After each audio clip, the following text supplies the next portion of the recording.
On the morning of April 19, 1775, the actions of a few would have an impact that would resound throughout history.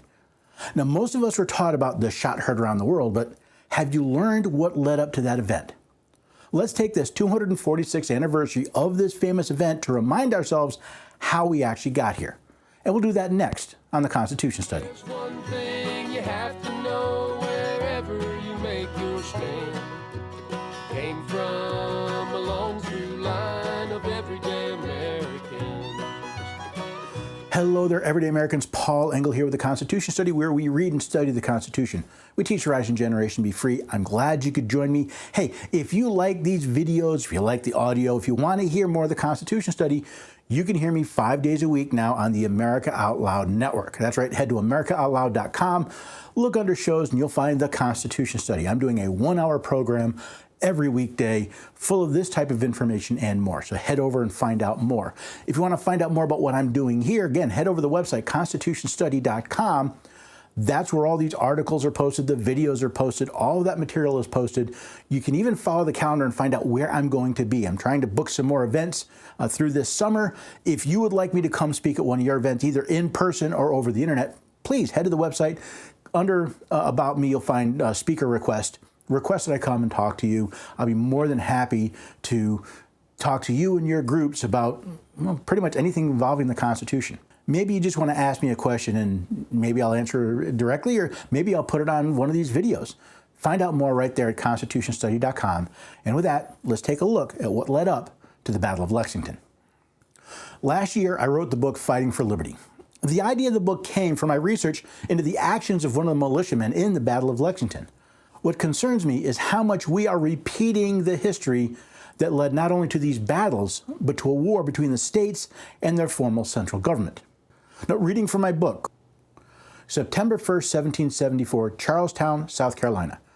General Thomas Gage ordered 260 redcoats to seize the gunpowder from the powder house. This act incensed the colonists, becoming known as the powder alarm. By the end of the day, 20,000 militiamen had mobilized and started marching towards Boston. If the British could seize arms or powder from colonists in South Carolina, they would be willing to seize them from all of the colonists. The colonists viewed this as not just another infringement on their rights, but as an act of war. 5 days later, the people of Worcester and Suffolk counties, Massachusetts, replaced the royal governor's militia officers with their own. In other words, the colonists took control of the state militia. How did General Gage respond? By directing his redcoats to begin general warrantless searches for arms and ammunition. On December 3rd, General Gage received a letter from Lord Dartmouth, the Secretary of State for America.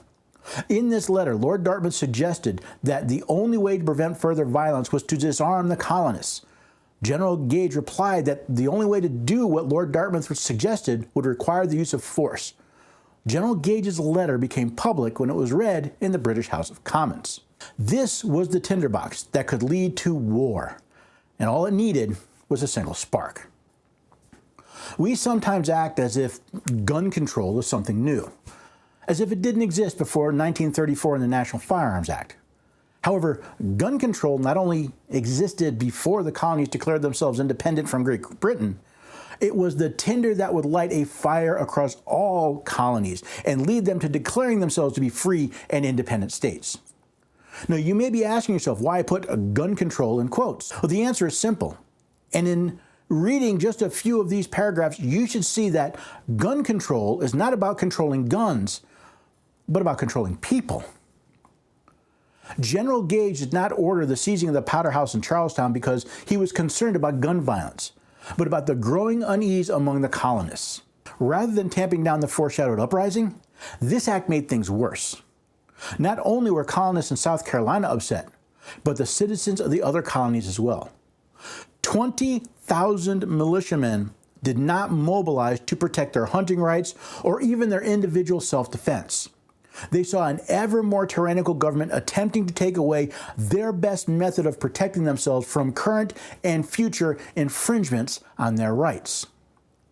It doesn't take much investigating to see the repeated calls by some in politics and the media today for the modern seizing of the powder house, The slightest provocation is met with renewed calls to deny people the right to keep and bear arms, to own the weapons they want, and to restrict the ammunition they can carry. There are two things we need to keep in mind, though. First of all, almost none of these proposed regulations, orders, and laws actually prevent, much less punish, those who use their arms for evil. All of the claims of reducing gun violence and making things safer have been proven wrong by simple observation. Murder rates are highest in the cities that have the strictest gun control laws. Attacks happen most frequently in so-called gun-free zones. While General Gage learned of the danger of attempting to disarm a free citizenry, those in government today have not. So why do they keep pushing these failed attempts at disarming Americans? Because the second thing we need to remember is that gun control is not about controlling guns, but controlling you. Notice that while Lord Dartmouth thought that disarming the population would reduce violence, he was only concerned with violence against members of the British government in the colonies. In other words, Lord Dartmouth was not so much concerned about the guns, but about the actions of the colonists. It appears he thought that by disarming the colonists, he would remove their willingness to fight. Likewise, today, the reaction to violence is not to punish the criminals or even to increase the severity of laws against harming or killing others. No. The reaction to violence is to punish the innocent citizen who wishes to exercise his or her rights without infringement from the government. Those calling for new or expanded gun laws are attempting to punish the innocent for the crimes of the guilty. Even in the face of evidence showing the failure of their actions to reach the promised outcomes, the cry from the tyrant is not to punish the guilty, but to disarm the innocent. General Gage recognized that the only way to accomplish what Lord Dartmouth wanted was by using force. As Sir Isaac Newton had noted, though, for every action there is an equal and opposite reaction. What is true in physics is also true in politics and governance. By seizing the Powder House in Charlestown, General Gage started a reaction that brought thousands of armed militia to Boston, where government was seated. What was General Gage to do? Lord Dartmouth was not only an aristocrat, he was the Secretary of State for America, and therefore General Gage's boss. By following the orders to suppress the people, General Gage was about to throw a match into the tinderbox of the disgruntled colonists. Back to my book. Quote, April 19, 1775, Lexington, Massachusetts. A column of British soldiers was marching from Boston to Concord with orders to seize the Powder House there and confiscate the colonists' ammunition. Warned of British troops marching on the town by Paul Revere, Captain John Parker assembled his men from the Massachusetts militia on Lexington Green. When the Redcoats arrived at the Green, their commander ordered the militia to disarm and disperse. See, in their attempt to disarm the colonists, the British sent soldiers to confiscate their ammunition.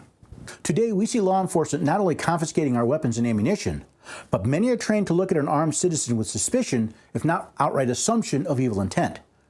Why do you think law enforcement officers are trained to respond to the word gun?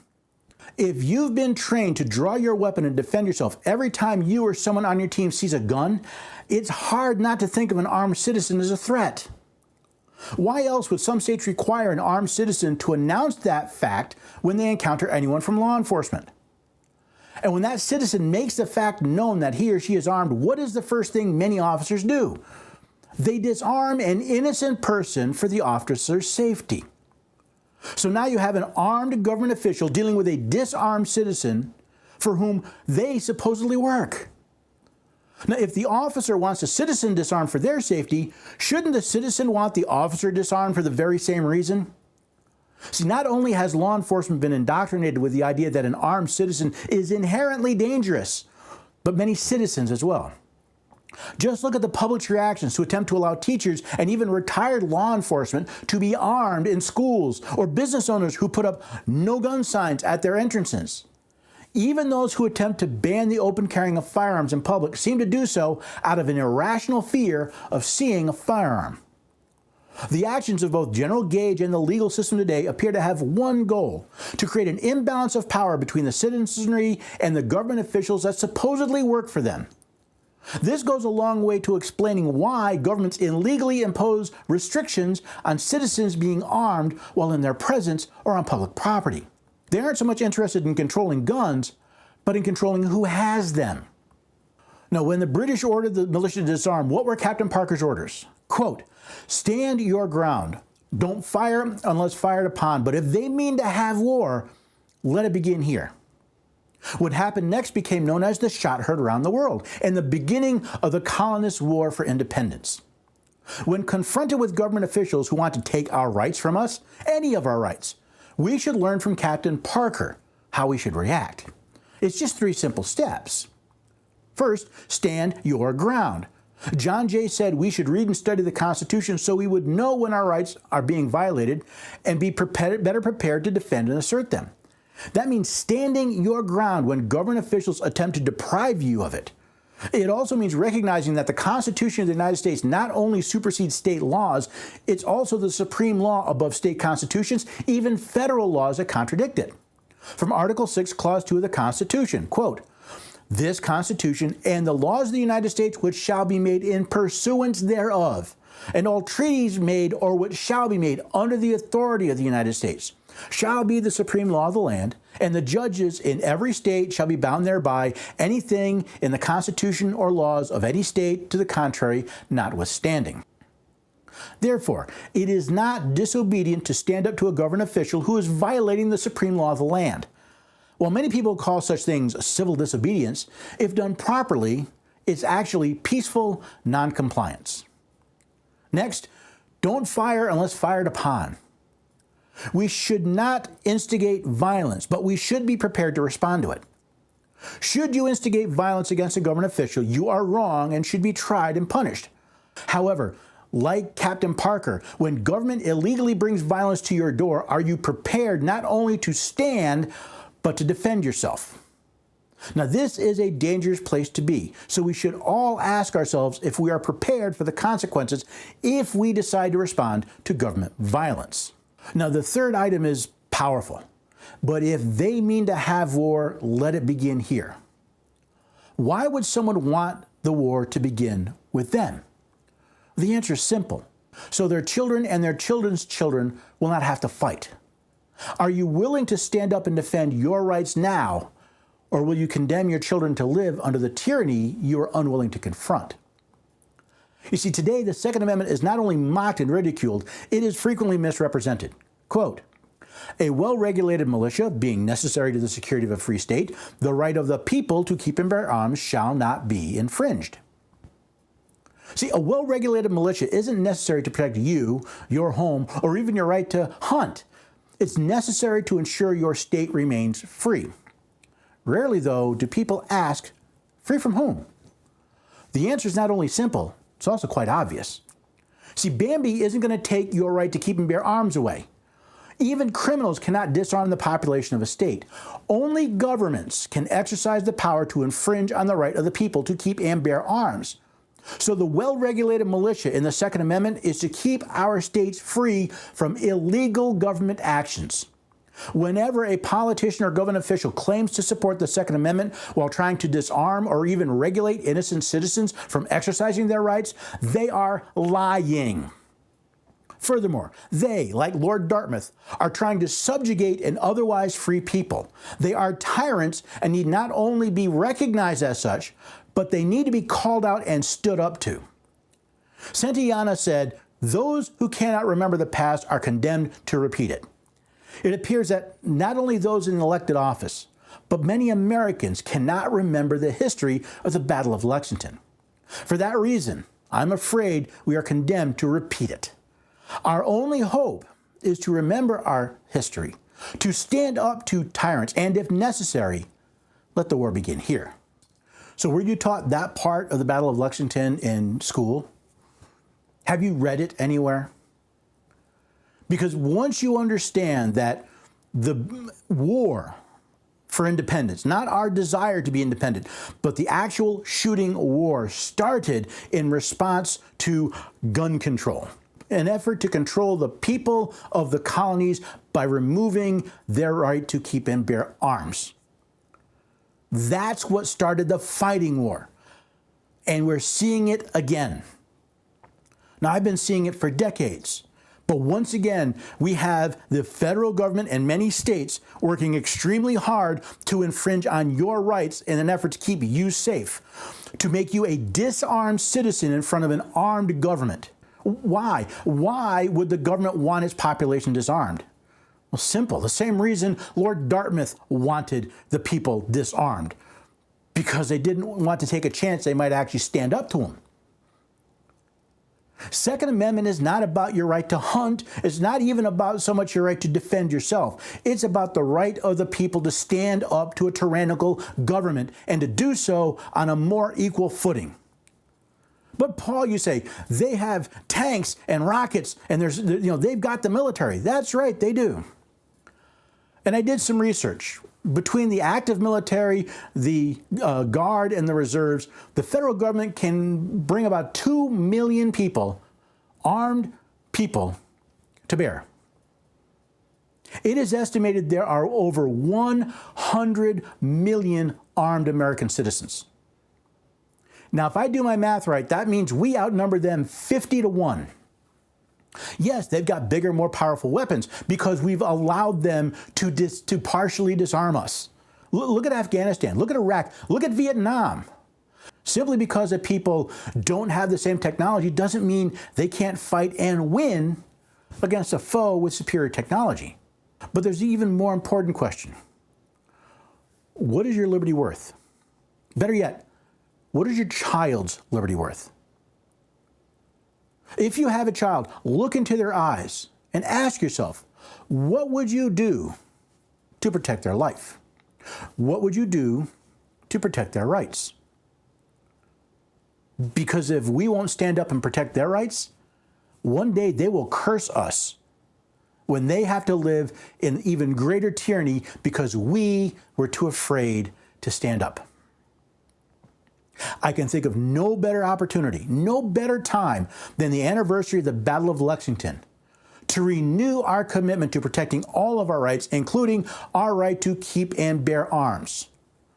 To remind the federal government they are prohibited from infringing on that right in any way, shape, or form. I don't care what the Supreme Court says. I don't care what the lower court says. I don't care what President Biden says. I don't care what the leaders in Congress says. The Constitution is the supreme law of the land, and it says they are prohibited from infringing on our rights. And anytime they do, they are acting as criminals. And I say the same thing to the states. Anytime a state infringes on your right, makes you beg for the opportunity to exercise your right, they are breaking the law. They are criminals, and they need to be called out as such. Because if we won't get in their face and remind them that they are acting criminally, well, they'll keep getting away with it. Not only your rights, but the rights of coming generations are resting in our hands. As George Washington put, the sacred fire of liberty is entrusted into our hands. And we're watching people trying to blow that fire out. What are we going to do? Will we stand up and protect the sacred fire of liberty for ourselves and for our posterity? Or will we be complicit in putting that fire out? Stop looking for people to protect your rights for you. Stop looking for a savior somewhere else. Look right in the mirror and say, what are you going to do to defend your rights and the rights of your family and the rights of your children? And hopefully that got you fired up. Hopefully you'll head over to the website, constitutionstudy.com, find out more, ask questions, be involved. Head to constitutionscholars.com. Become a scholar yourself. Learn about the Constitution, and even better yet, sign up to learn how to learn about the Constitution. To not only know what the Constitution says, but to learn to study it for yourself and to teach others. If we want to live in a free republic, we must do the work, and that includes learning how to stand up for our rights. So you can find out more at those two websites, and you can contact me on any of those sites. And if you found this encouraging, invigorating, or even I made you a little bit upset, hopefully I'll see you here next time on the Constitution Study. One thing you have to know wherever you make your stand.